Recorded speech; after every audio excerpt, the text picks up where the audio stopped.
Hi, this is my presentation linked to my paper regarding the sociological issue of race and ethnicity within sport of America. So within my context of this situation and within this topic, I've gone over the history and the issues regarding race, specifically black people within America, and how it originated within America. So during the 1600s, 1700s, America was not what it is today, not even close. It was more of a vacant land that many people didn't know about. It took Christopher Columbus and many European voyagers to realize that there is a continent up north of the Atlantic, and that there's also another ocean, which is the Pacific.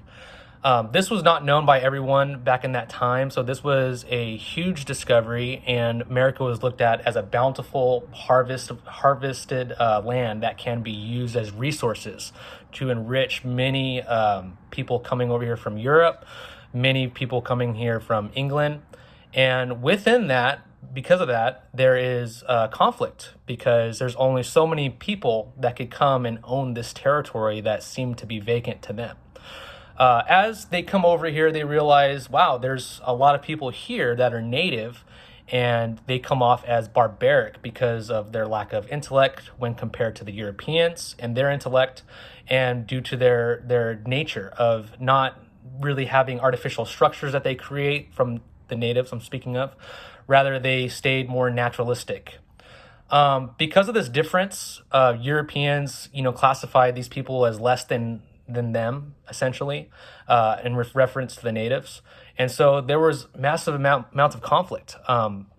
At first, they seemed to be wanting to live together based on the records that I've been reading over on the historical context of this issue. And eventually, a lot of conflict came out when they tried to live together.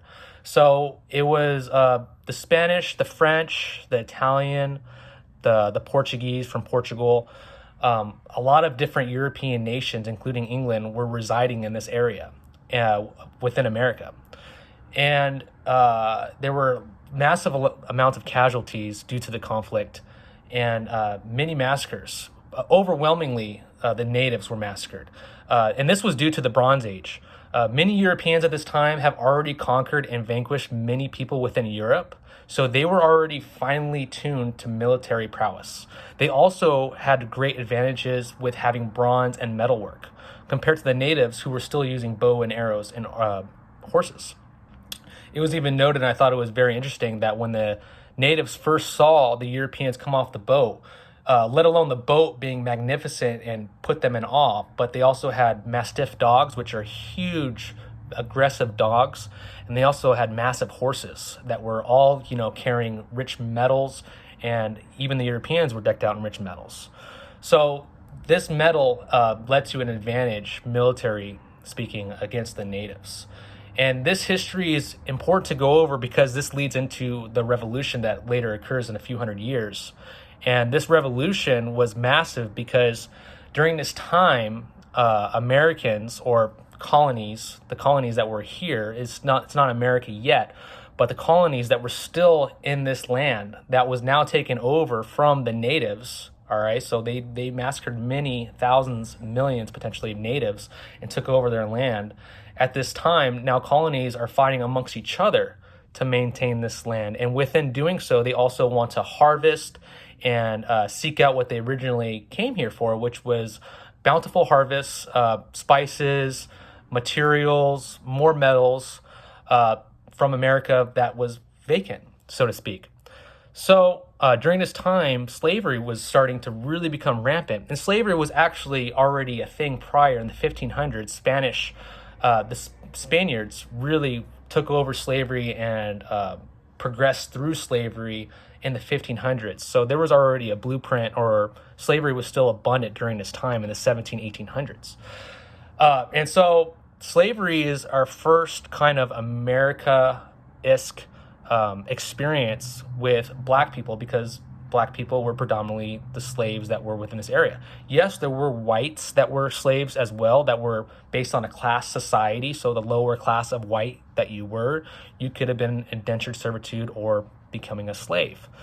This was oftentimes maybe for a year, maybe for a set amount of time, but it was also very common that you were indentured for life, hence slavery. Black people were more predominantly slaves because they were cheaper than the whites. And also they were found to work harder and work more efficient within the vast amounts of humidity that was apparent in the South and other regions within the South. So black people were more focused on being slaves because of those reasons. Of course, because they were slaves, they were, hard labor workers. They were looked at as being less than a man, less than a regular individual.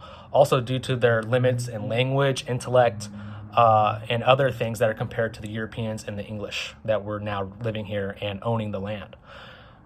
So this brings me into to today's era, which is the 19th century, the 20th century, 1900s and 2000s, of how the outcome of slavery and the treatment of them going into Reconstruction period where they were given their freedom, and how that had ripple effects into where we are today.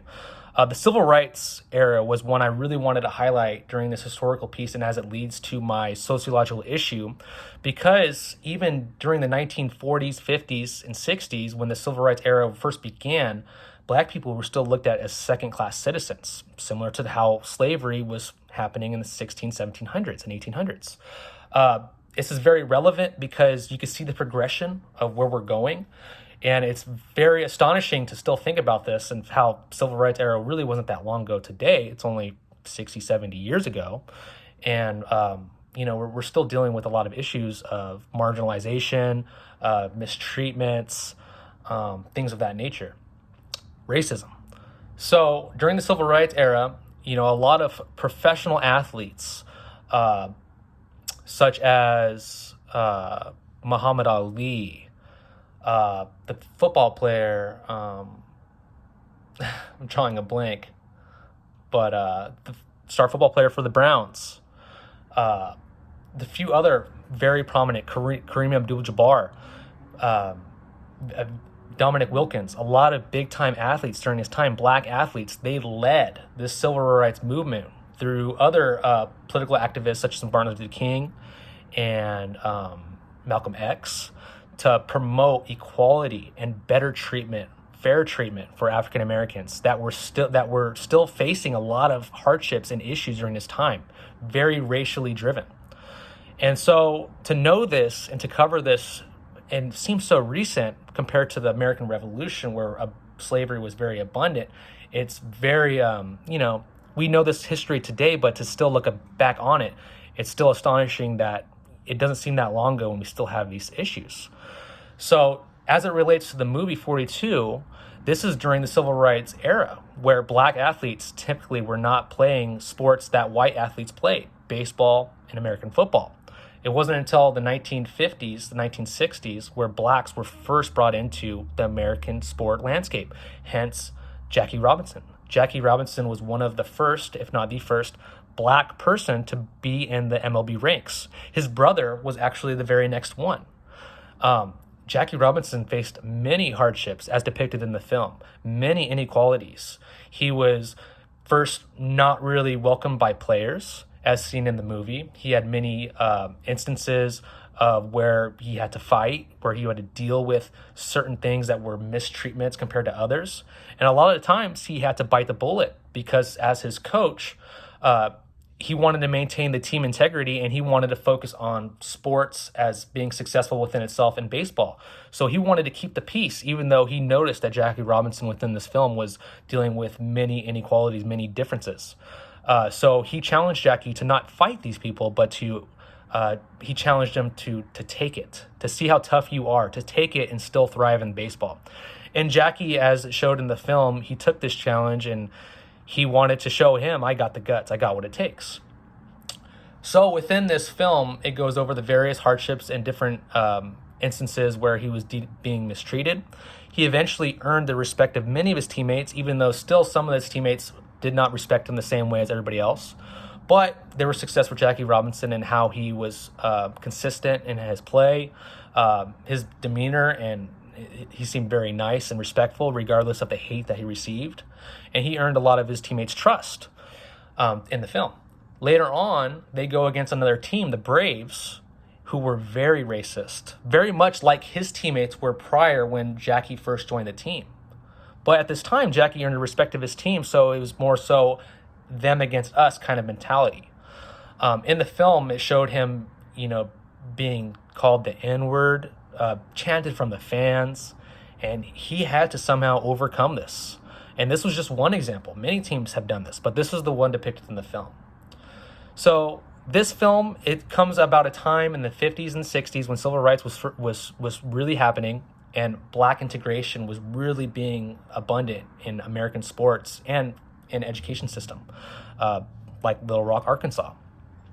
So this leads into today, which is still, a topic where people don't want to talk about it maybe too much, but we still have a lot of differences in the way we treat people of color, black people.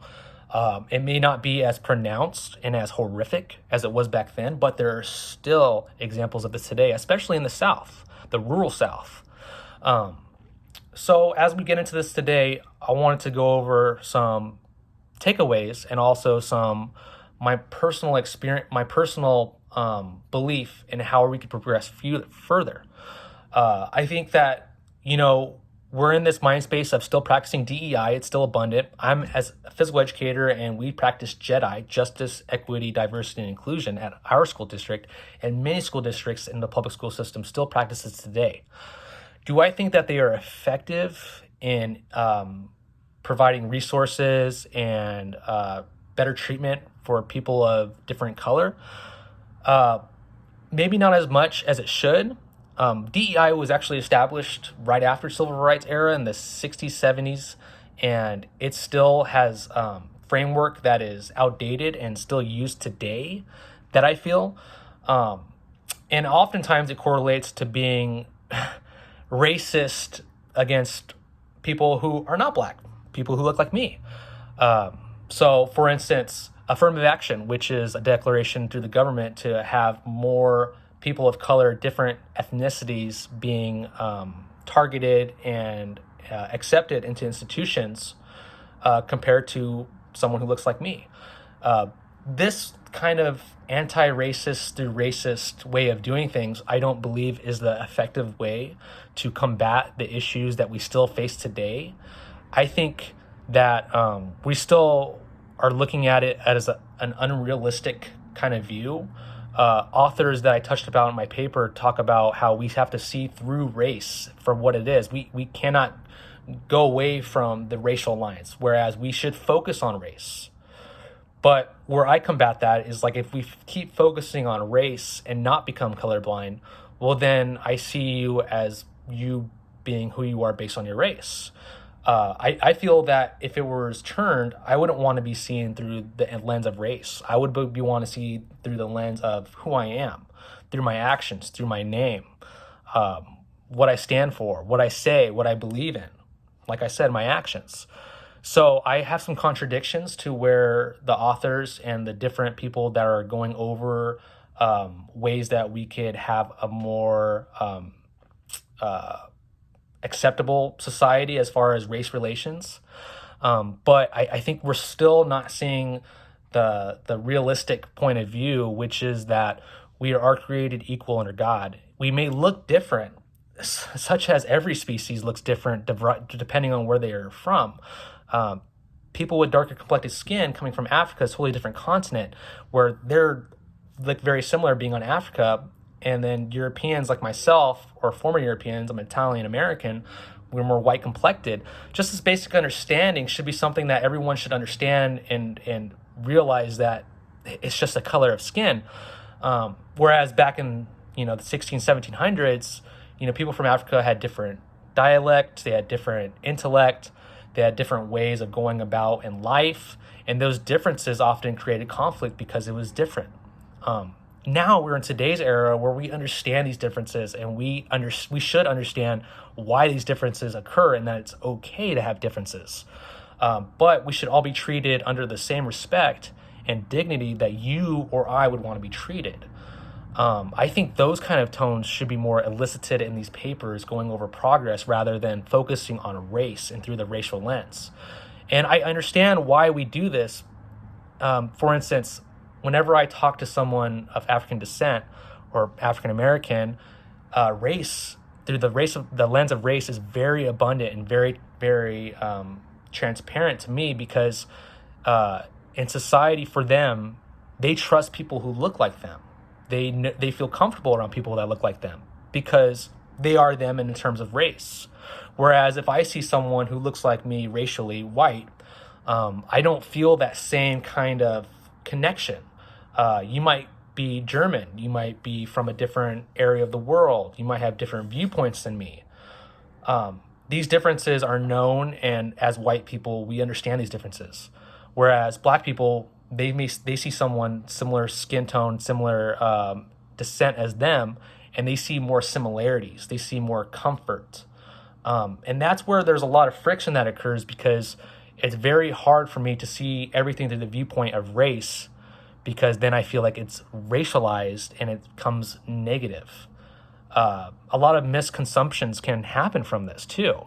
Whereas if I treat someone based on race or look at someone based on race, it could be construed as racism. Whereas that might not be the case. It's just I am trying to see things through the viewpoint of race, whereas a lot of authors suggest, so that we can come to a common term of being accepted. But I disagree with that notion. So I think that we should have a more logical standpoint and understanding that we are different, and that is okay. I may see things not through the viewpoint of race. Black people might see things through the viewpoint of race, and that is okay, and I understand why that is happening. I think that understanding is what more people need to have in order to create acceptance and value everyone around you. Like I said, we are made through the image of God, Jesus, and we should all have that greater understanding, especially through APU. But even if that's not accepted, it should still be looked at as a reference to understand that we're all human.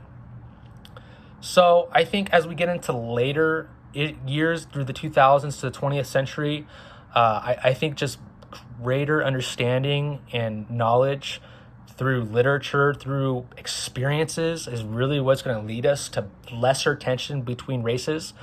And I'm not speaking as if it's terrible like it was during the civil rights era. Yes, there are still examples of mistreatments of black people and brown people, but it is not as abundant and is not as detrimental as it was back then. Is it where it should be? That's the question everybody probably has. But looking back at our history, it's very, very new. It is still very new, and it is going to take time. How much time? No one knows. The Roman Empire, it was built thousands of years ago, and there are still things that they probably deal with racially today, whereas in America, we have our racial issues that are only going back a few hundred years. So to be relevant to that and to understand that fact, we're still a baby, we're still in infancy as far as being in America and the issues coming with that. So I think through knowledge and through experience, I know that's very broad, but I think that through those lenses, we are going to get to a better place.